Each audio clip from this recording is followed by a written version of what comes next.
অ্যাপিস্টাইন নড়ে চড়ে বসে। যারা মানবতায় এমন কাজ করে তাহলে এই ব্যাপারটা কেমন হয়? আসলেও তাই। এখন তো ফাঁস হয়েছে, বিদেরকে তারা মেরে তারপর সুফের সাথে খেয়েছে, তারপরে বাচ্চাদেরকে তারা অমানবিকতা দেখিয়েছে। কোথা থেকে নিয়ে গেছে বাচ্চাগুলোকে? এগুলো কি শুধু ইউরোপ থেকে নিয়ে গেছে, পশ্চিমা দেশগুলো থেকে নিয়ে গেছে? না, সিরিয়া থেকে, মিডল ইস্টের বিভিন্ন দেশ থেকে।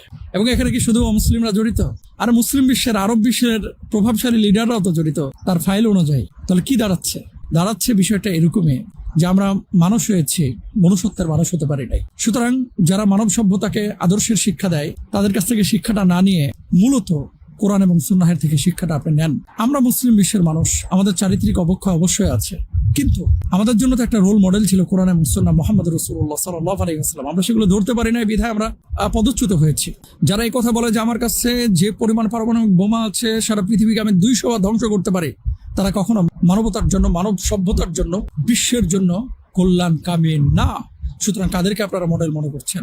আমাদের অর্থ নাই মুসলিম বিশ্বের, আমাদের প্রভাব প্রতিপত্তি নাই, কিন্তু সুন্দর একটা মন আছে। তবে হ্যাঁ, বিচ্ছিন্ন কিছু ঘটনা আমাদের মুসলিম বিশ্বে ঘটছে, সেটা আমাদের দুর্বলতার কারণে। কিন্তু আসল মডেল হচ্ছে ইন্নাকা লা আলা খুলুকিন আযীম, মুহাম্মদ রাসূলুল্লাহ সাল্লাল্লাহু আলাইহি ওয়াসাল্লাম, যিনি মহান চরিত্রের অধিকারী। প্রিয় ভাই এবং বোনেরা, অ্যাপিস্টাইন এটা কেলেঙ্কারি না। এই ফাইল প্রকাশের পরে এটাকে আপনি কেলেঙ্কারি বললে ভুল হবে। পশ্চিমাদের মুখোশ খুলে গেছে, বিশেষ করে যাদেরকে আপনারা মডেল মনে করেন, আসলে এদের বিচার চেয়ে আপনি কোনো লাভ নাই। তারাই তো হর্তাকর্তা। কিন্তু কি করবেন আপনি? আমি বলতে চাই, প্লিজ তাদেরকে আপনার আদর্শের মানদণ্ড ভাববেন না। এই সমস্ত মানুষগুলোকে আপনারা মানব সভ্যতার জন্য কল্যাণকর মনে করবেন না।